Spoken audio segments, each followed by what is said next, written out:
अब छात्रों का आक्रोश इस नाकारा सिस्टम के खिलाफ सड़कों पर उतर रहा है कि धर्मेंद्र प्रधान इस्तीफा दो, एनटीए को बैन करो और जो ये छात्र हैं इनको न्याय मिले।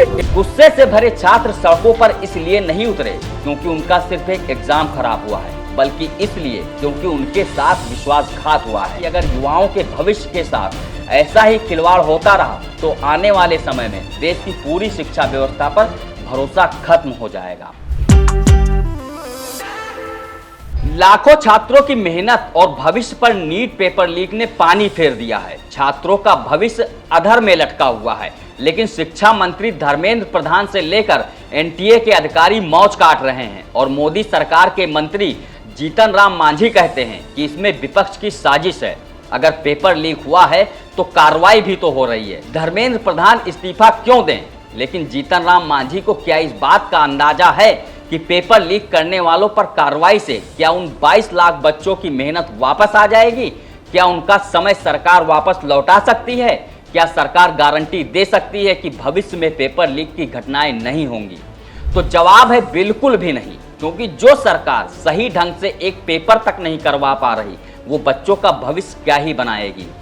खैर, अब एनटीए और धर्मेंद्र प्रधान के खिलाफ युवाओं का गुस्सा फूट रहा है, उनका सब्र जवाब दे रहा है। अब छात्रों का आक्रोश इस नाकारा सिस्टम के खिलाफ सड़कों पर उतर रहा है। नमस्कार, मेरा नाम है शैलेंद्र और आप देख रहे हैं खबर खजाना। देश के लाखों युवाओं का गुस्सा फूट पड़ा है। उत्तर प्रदेश, दिल्ली, राजस्थान और छत्तीसगढ़ में छात्र लगातार प्रदर्शन कर रहे हैं, पैदल मार्च निकाल रहे हैं और सरकार से जवाब मांग रहे हैं। एनटीए पेपर लीक मामले ने देश की शिक्षा व्यवस्था की सड़ चुकी सच्चाई को पूरी तरह उजागर कर दिया है। जिस एनटीए को लाखों छात्रों के भविष्य की जिम्मेदारी सौंपी गई थी, वही संस्था आज देश के युवाओं के सपनों की सबसे बड़ी दुश्मन बनकर सामने खड़ी है। छात्रों का साफ कहना है कि अगर एनटीए अपनी जिम्मेदारी नहीं निभा सकती तो उसे तुरंत भंग किया जाना चाहिए और शिक्षा मंत्री धर्मेंद्र प्रधान को नैतिक जिम्मेदारी लेते हुए इस्तीफा देना चाहिए। गुस्से से भरे छात्र सड़कों पर इसलिए नहीं उतरे क्योंकि उनका सिर्फ एक एग्जाम खराब हुआ है, बल्कि इसलिए क्योंकि उनके साथ विश्वासघात हुआ है। लाखों छात्र दिन रात मेहनत करते हैं, परिवार अपनी जमा पूंजी खर्च करता है, माता पिता उम्मीदों का पहाड़ खड़ा करते हैं, लेकिन एनटीए के अफसर एसी कमरों में बैठकर इतनी बड़ी परीक्षा को भी सुरक्षित नहीं करा पाए। ये सिर्फ लापरवाही नहीं, बल्कि लाखों युवाओं के भविष्य के साथ किया गया अपराध है। देश के 22 लाख से ज्यादा छात्रों की मेहनत को कूड़े में फेंक दिया गया और अब सरकार जवाब देने से बचती नजर आ रही है। लखनऊ विश्वविद्यालय में बापसा से जुड़े छात्रों ने शिक्षा मंत्री धर्मेंद्र प्रधान का पुतला फूंका और जमकर नारेबाजी की।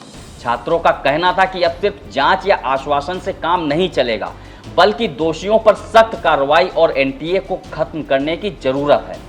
छात्रों का गुस्सा इसलिए भी बढ़ रहा है क्योंकि हर साल किसी न किसी परीक्षा में पेपर लीक, धांधली और भ्रष्टाचार की खबरें सामने आती हैं, लेकिन सरकार सिर्फ बयानबाजी करती है। छात्रों ने साफ कहा कि अगर युवाओं के भविष्य के साथ ऐसा ही खिलवाड़ होता रहा तो आने वाले समय में देश की पूरी शिक्षा व्यवस्था पर भरोसा खत्म हो जाएगा। जयपुर में एनएसयूआई के नेतृत्व में निकाला गया विशाल पैदल मार्च युवाओं के बढ़ते आक्रोश की तस्वीर पेश कर रहा था।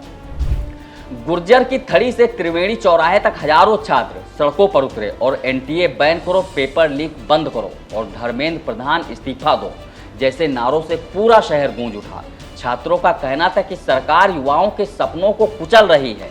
मेहनत करने वाले छात्र आज खुद को ठगा हुआ महसूस कर रहे हैं, क्योंकि जिन संस्थाओं पर भरोसा था वही संस्थाएं भ्रष्टाचार का अड्डा बन चुकी हैं। एनएसयूआई के राष्ट्रीय अध्यक्ष विनोद जाखड़ ने सरकार पर तीखा हमला बोलते हुए कहा कि शिक्षा किसी राजनीतिक एजेंडे का हिस्सा नहीं हो सकती। एनटीए पूरी तरह विफल साबित हुई है और अब इसे बचाने की कोशिश करना युवाओं के साथ अन्याय होगा। उन्होंने आरोप लगाया कि लगातार हो रहे पेपर लीक ये साबित करते हैं कि सरकार शिक्षा व्यवस्था को संभालने में पूरी तरह नाकाम रही है। छात्रों का भविष्य अंधेरे में धकेला जा रहा है और सरकार सिर्फ अपनी छवि बचाने में लगी हुई है। जो है राजस्थान से लीक हुआ, ये वीरों की धरती थी, आज उसको पेपर चोरों की धरती जो है इस सरकार ने बना दिया है।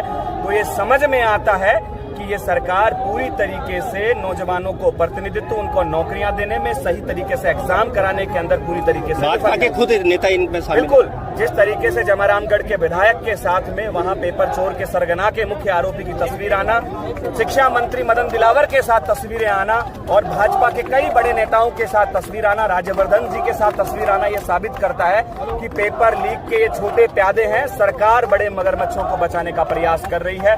परसों सीकर में भी 22 तारीख को मेरा मार्च है और ऐसे ही हजारों छात्र छात्राओं के साथ हम लोग ये मांग कर रहे हैं कि धर्मेंद्र प्रधान इस्तीफा दो, एनटीए को बैन करो और जो ये छात्र हैं इनको न्याय मिले, इनको आश्वस्त करे, सरकार जवाबदेही जो है सुनिश्चित करे। वहीं छत्तीसगढ़ के धमतरी में भी हजारों छात्रों ने सड़कों पर उतरकर विरोध प्रदर्शन किया। छात्रों ने कहा कि देश की सबसे बड़ी प्रतियोगी परीक्षाओं में बार बार गड़बड़ी होना इस बात का सबूत है कि शिक्षा व्यवस्था पूरी तरह भ्रष्टाचार के कब्जे में जा चुका है। वर्षों तक कठिन मेहनत करने वाले छात्रों की उम्मीदें एक पेपर लीक से खत्म हो जाती है, लेकिन सत्ता में बैठे लोगों को शायद इसका दर्द महसूस नहीं होता। छात्रों का कहना था कि अगर अब भी सरकार नहीं जागी तो देश का युवा आने वाले समय में और बड़ा आंदोलन करेगा। आज देश का युवा सिर्फ न्याय मांग रहा है। वो पूछ रहा है कि आखिर उसकी मेहनत की कीमत कौन देगा। जो छात्र दिन रात पढ़ाई करते हैं, जिन परिवारों ने सपनों के लिए कर्ज लिया, उनके टूटे भरोसे की जिम्मेदारी कौन लेगा। सरकार को यह समझना होगा कि युवाओं के सब्र की भी एक सीमा होती है। अगर शिक्षा व्यवस्था को भ्रष्टाचार और लापरवाही से नहीं बचाया गया तो आने वाले समय में बच्चों का भविष्य इसी तरह से बर्बाद होता रहेगा। इस वीडियो में फिलहाल इतना ही। बाकी देश दुनिया की तमाम बड़ी खबरों के लिए देखते रहिए बतकही चौक। नमस्कार।